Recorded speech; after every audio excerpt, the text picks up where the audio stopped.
கேள்வி கேட்காம நான் சொல்றத மட்டும் செய்வேன்பா. டாடா ஒண்ணு சொன்னா அது செய்யணும்.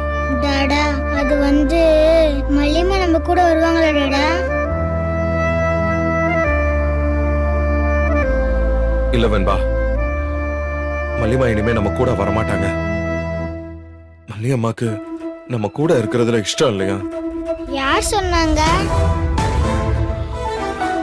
இங்க பாரு, எல்லாம் சொல்லிதான் தெரியணும்னு இல்ல, சில விஷயம்லாம் அவங்க நடந்துக்கிறத பார்த்து புரிஞ்சுக்கணும். அப்ப நம்ம இங்க திரும்ப வரமாட்டோமா? ஆமா, இது யார் வீடு?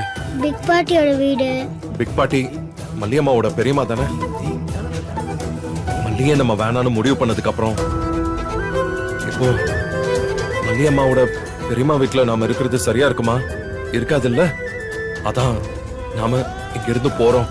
டாடா மல்லியம் உங்க மேல கோவத்துல இருக்காங்க, வந்துருவாங்க டாடா.